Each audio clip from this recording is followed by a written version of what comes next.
In honor of all our veterans, thank you for your service. Happy Veterans Day!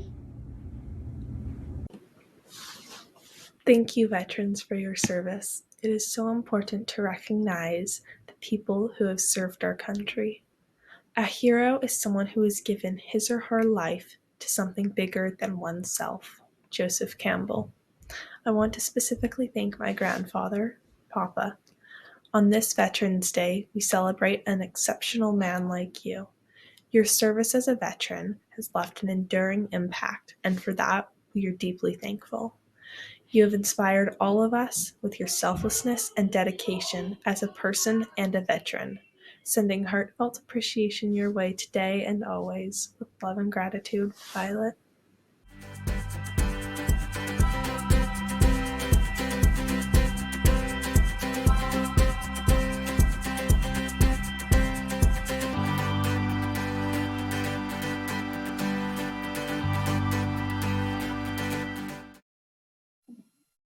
Hi, my name is Anya Springer, and not only am I a teacher here at WAVA, I am also a veteran.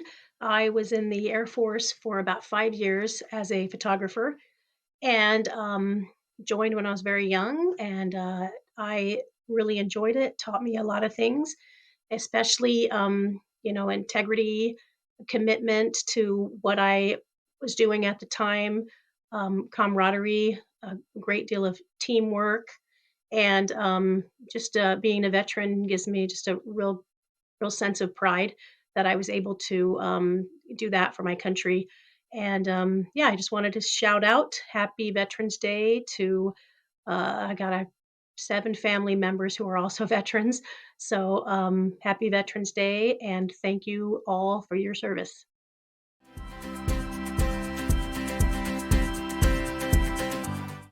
Hi everyone, this is Mr. Humphreys. I'm a sixth grade English teacher here at WAVA Middle School, and I am also a veteran. And Mrs. Chamberlain asked me to make this video about Veterans Day for you guys and talk about my experience as a veteran. And so I'm going to share my screen for just a few minutes, and hopefully we can all learn something about Veterans Day and about what veterans experience. So Veterans Day is Saturday, November 11th, 2023. So it's at the time that I'm recording this, it's next Saturday, not this coming Saturday, but it is November 11th. It's always November 11th because that was when we first decided to celebrate it, and it was to commemorate the signing of the peace treaty that ended World War I, and we started it in 1926. We also decided to rename it Veterans Day after World War II because we wanted to honor all of the veterans and everybody who's served in the military and sacrificed something for their country in that regard. So with regard to that, let's talk just a little bit about my service. I joined the Washington Air National Guard, which is a part-time military organization that serves both the state of Washington and the United States, and it is administered by the United States Air Force. And I joined that on September 26th of 2001, so just 15 days after the 9/11 terrorist attacks. And to be fair, I did have a few months before those attacks happened where I was working actively on signing up and going through processing and all of that stuff. But then once the attacks happened, of course, I could have just said, no thanks, I'm out. But instead, I decided through a sense of patriotism and duty that I was going to stick with my commitment and sign up. And so I did. I was assigned to a combat communications unit, and fortunately for me, they ended up getting deployed to the Middle East to set up communication stations right as I was going to basic training and my technical school, which is what they call initial active duty training. So I was gone for about 8 months while they were gone for about 8 months, and they came back, and every time that the rotation came up again, they only needed, a few guys here and there, and there were always volunteers, so I never ended up having to be deployed. I'm actually really glad about that. I know there's some terrible things that can happen to people while they're deployed, even in the relative safety of a base, which is where I would have been. But I did serve for 6 years. I did a lot of training exercises. I did a lot of, education and things like that. And I was honorably discharged as a staff sergeant. So I learned a lot while I was in the military, and I made some amazing friends. To this day, if any of those guys ever called me up and said, I need you, I would be there for them. I would do whatever I could to help them out, because those are the types of bonds that you form when you're in the military. And speaking of which, that's what I wanted to talk about just a little bit here, is why we serve. A lot of people think, and it's true for the most part, that most veterans join the military. When you first join the military, a lot of people join out of a sense of patriotism or duty or things like that, which is great at first, but those are really high and lofty ideals, right? Some other people join just because it's their only way out. It's their only way out of the community that they live in. It's the only way out of maybe an impoverished life or a life of being around drug use and other addictions and things like that. And the military is a way to get their life together and to pull themselves out of poverty. So a lot of people join for those reasons too. And the reality is that many veterans, though not all of them, they do go through some sort of traumatic experience while they're deployed, because it's war, and war is traumatic, and that's the way it goes. So what happens at those times when things really get tough, what you realize is that you are not fighting for a flag or an ideal or even a constitution. What you're fighting for is the person right next to you, and you're trying to keep each other alive. And that's the real driving force between the members of our military, is their commitment to one another and their commitment to keeping each other safe. But no matter what the reason, we all commit some or all of our lives, like veterans, I'm talking about, to preserving and protecting and defending the Constitution. So that is literally the reason for the military's existence, is to protect the Constitution and the government of the United States. But when it comes down to an individual reason for why an individual soldier or airman or Marine or seaman or Coast Guard personnel, why any of those people serve individually, it's because of the people that are right next to them, their brothers or sisters in arms. So let's talk real quick. I just wanted to mention this. There are some veterans who, because of their trauma or possibly because of changing political beliefs or things like that, because of maybe some cynicism or whatever their reason, they may feel uncomfortable being thanked for their service. So just be aware of that. I know that most people love to, when they hear that somebody's a veteran, they love to say thank you for your service, and there's nothing really wrong with that. But just be aware that there are some people that it makes them feel uncomfortable. I'm not one of them, but there are those people out there. You can still thank those people by serving others. So if you really want to say thank you to the veterans, you can volunteer for veterans charity. The reality is, though, most veterans do appreciate being thanked for their service. So if you do, say thank you for your service, most veterans will, just appreciate that. So I hope that you learned something out of this today, and hopefully you enjoy your Veterans Day. And on Saturday, November 11th, just remember anybody that you know who has served, and maybe do something nice for them as a thank you gesture. So, all right. I hope you guys have a great day. Thank you.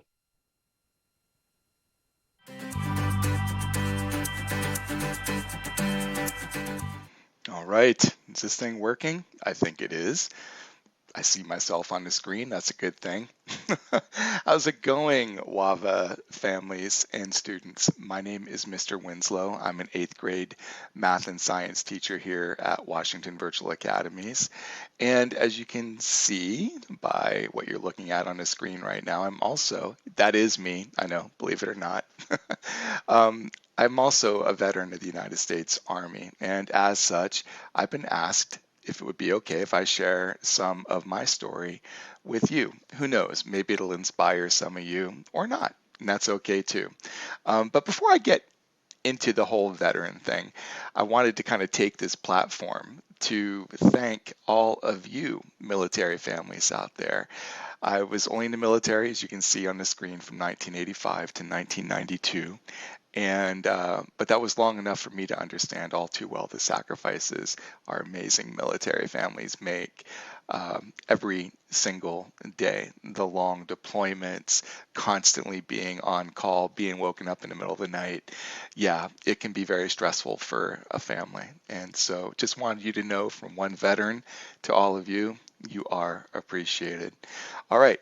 Also, everybody, my voice is completely shot. I think I'm a little under the weather, but I'm not going to let that get in the way of my mission here of sharing my story. So yeah, 1985 was an interesting time in my life. I had pretty good school scores, pretty good grades in high school, but I didn't have, grades that would get me into college. I couldn't afford college. I come from a very poor family. Grew up in the steel town, northwest Pennsylvania, a little town called Sharon, Pennsylvania. And so I started considering the military. Now, it wasn't just for those reasons that I was considering the military, but my father had served in the military as well. He served in the Navy for almost the same amount of time that I served in the Army, and his service always kind of intrigued me. He got to travel around the world, meet all kinds of different people, eat all kinds of different food. And I remember him sharing those stories and photos with me as a young boy. And I remember how inspiring that was. And even though this was during a relatively peaceful time in our country's history, relatively, I decided, you know what? I think I should do it too. So it was a sense of duty, the call of duty, that brought me into the military at a very young age. I actually signed the papers when I was 16 and a half, almost 17, in something called the Delayed Entry Program. And what was cool is my best friend at the time, a guy named Pete, you'll see him in a photo here, we went in together on something called the buddy system. I don't know if they do that anymore, but he went in the infantry too, and we both reported to basic training at Fort Benning, Georgia, uh, on 1 August back in 1985. And that's where it all started.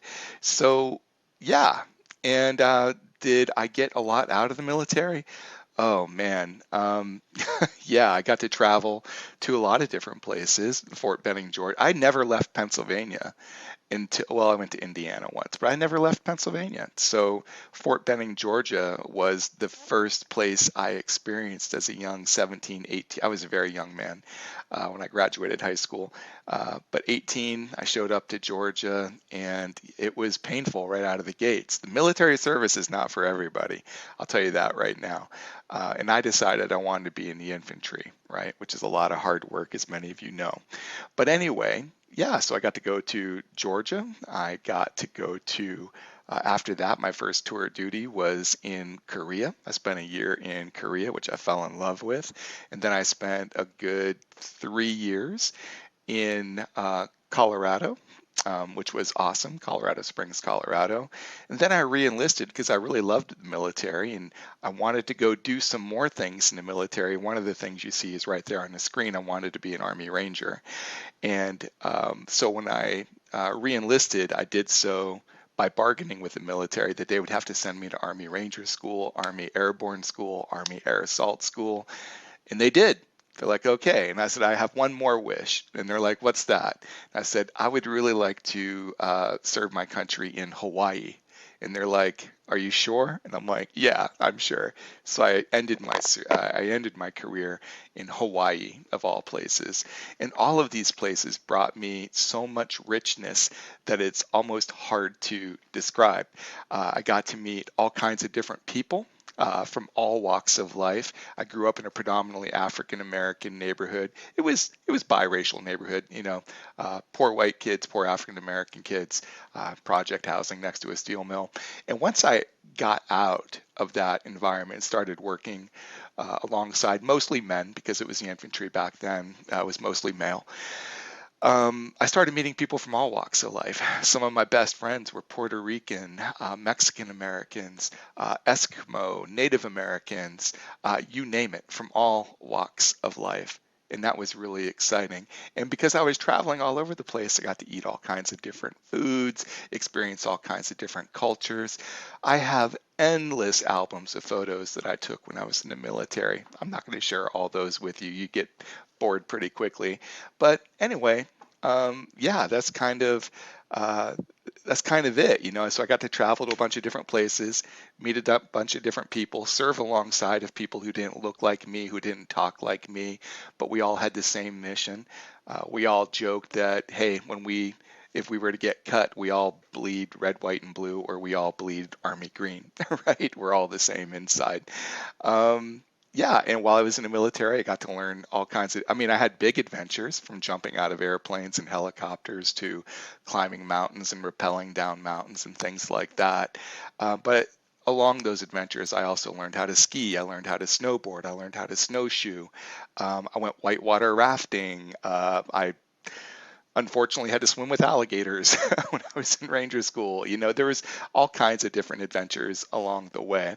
But it was tough too. A lot of long deployments, a lot of long nights, a lot of pain, forced marches and things like that. Getting up every day before the sun to do physical training, what we call PT, and so on and so forth. Anyway, so what you're looking at right now on the screen is one of the proudest days of my life. This is the day I graduated from Army Ranger School back in 1990. It, to this day, is one of the hardest things I've ever done in my life. You can Google it on your own. I'm not going to bore you with stories, but that's me as a very young 23, 22-year-old. And that was on the first day of Ranger School. And then after Ranger School, I had lost 40 pounds in just a few short months. And I got deployed everywhere: Georgia, Florida, Utah. It was absolutely brutal, and I survived barely, but it was a proud day of my life. All right, I'm not going to bore you with all these stories. When I first joined, I ended up being sent to Korea. And this is up in the demilitarized zone. That's actually North Korea in the background. It's kind of bleached out, but it's there. I served in both mechanized units, meaning that we supported tanks and armor units. This is me in an M113 armored personnel carrier. I was both a driver at times. I was a patrolman on the DMZ. They called us MPs. I really wasn't an MP. I was an infantryman, but we had to wear those when we were doing live patrols along the rice paddies in the demilitarized zone. I lived in a tent for 3 months while stationed out there. Again, this would have been 1986, summer of. And sometimes my buddies and I would get in trouble and we'd get put on kitchen patrol, also known as KP duty. This is one of my best friends right there. His name's Anthony Brown. And yeah, so sometimes we had to go down to the cafeteria and serve slop, also known as the chow hall. Again, very young man, probably my first month in Korea right out of high school, infantry, so familiarized with a bunch of crazy weapons. This is the good old M16, M203 grenade launcher. This is one of my friends in Colorado. His name's Pete Sosa. And we became lifelong friends as well. It was a very cold day there in Colorado Springs. Excuse me, I got somebody trying to ring me right now. Also, pictures taken in Colorado. We were goofing off. This was the first day on a training exercise, and we were wearing our Burger King crowns because we were goofy.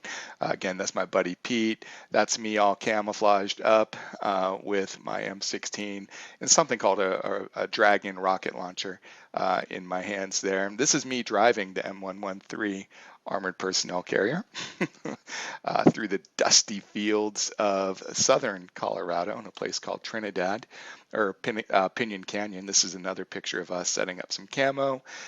Another cool thing that we got to do when I was stationed in Colorado was climb Pikes Peak. This is going on 10 minutes long already, so if you're still sticking with me, I salute you.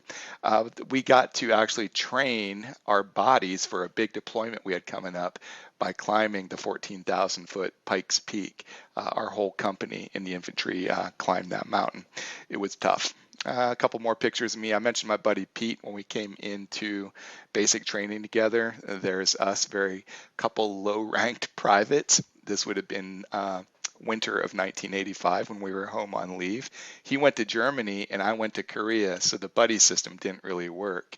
So if you ever sign paperwork for the military, make sure you have a whole bunch of copies, because we were supposed to be together the whole time and we got separated and never saw each other for another 10 years, which was kind of sad.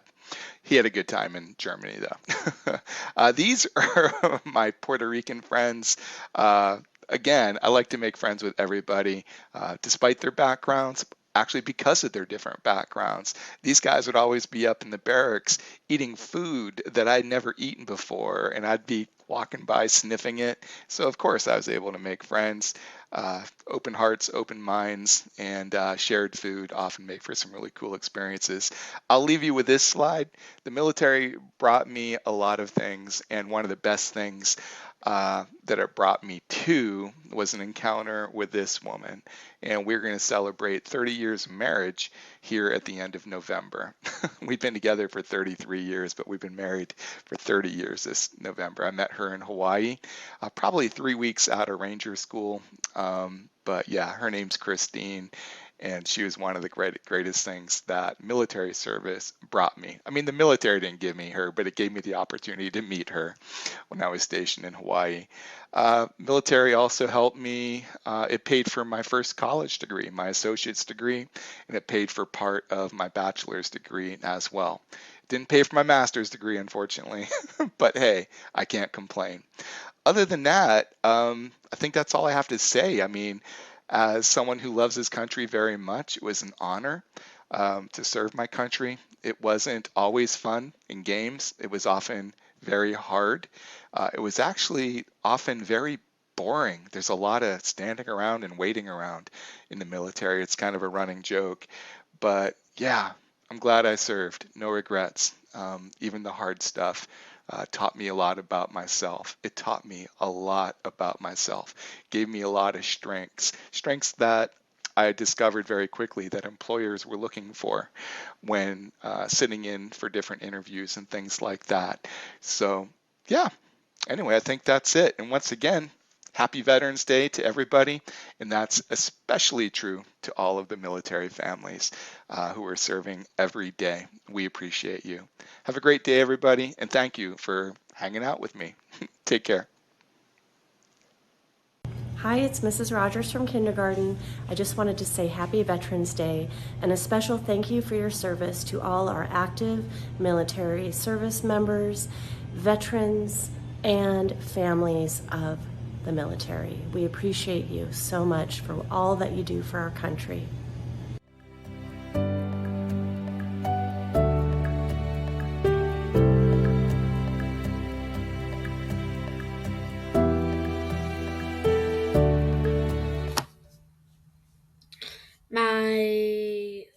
My brother's grandpa was he flew planes and he was part of the Air Force. And my papa Gary was a Navy SEAL. He passed away in last March. And that's all my veterans in my family.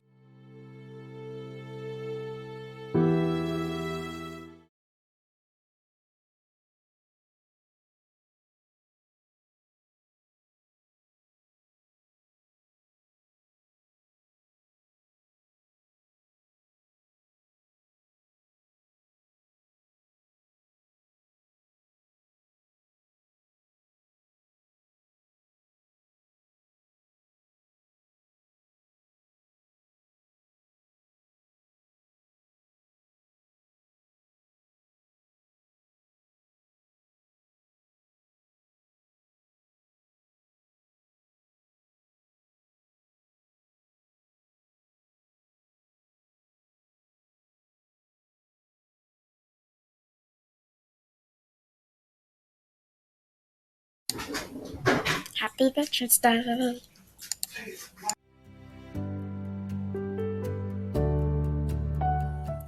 On Veterans Day, my family honors my husband's grandfather, Mac Nogaki, and the 442nd Japanese American Regiment from World War II.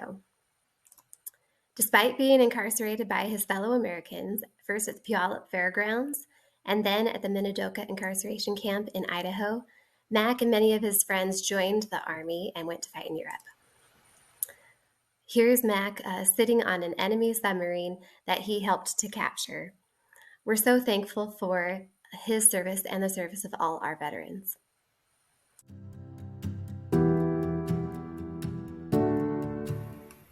To all the veterans out there, thank you for everything you have done. Help keep our country safe.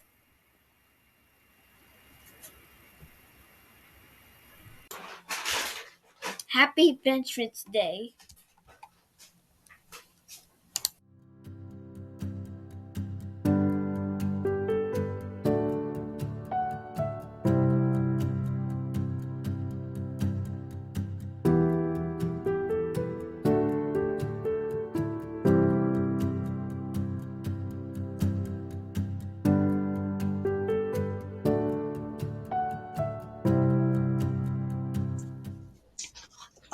My dad was in the Navy. My grandpa was a veteran. My great uncle was a veteran, and pretty much a lot of people in my family were in the war. All the men have been in the war in my family. So I say Happy Veterans Day, and hopefully they all have a good day today. Hello. This is me, Izzy, and I'm here to let you know my grandpa was an atomic veteran. Hi, I am Shaylin from Mrs. Corey Slicker and Mr. Jeremy Kelly's class, and I am a 6th grader, and this is my Happy Veterans Day video, and I'm covering my mouth because somehow it turned purplish blue, but Happy Veterans Day. Hello, WAVA, Stride, and Veterans. Hey, I'm just a young guy, and I just want to thank all of you guys for all your hard work. It has been honestly such a blessing, and thank you, veterans, for serving the country so much.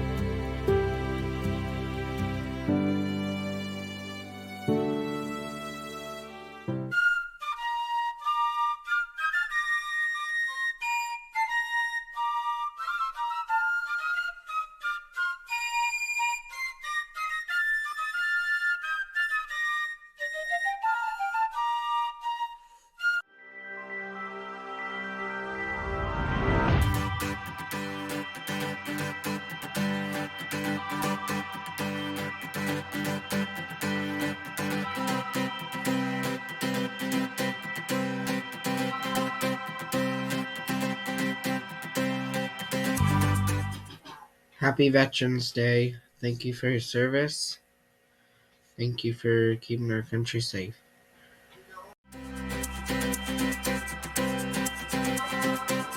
Want to say Happy Veterans Day to all of our veterans at Washington Virtual Academies. We know that many of our families have family members, neighbors, friends, and loved ones that served our country, and we want to thank you for your service and honor you as we celebrate Veterans Day. Thank you.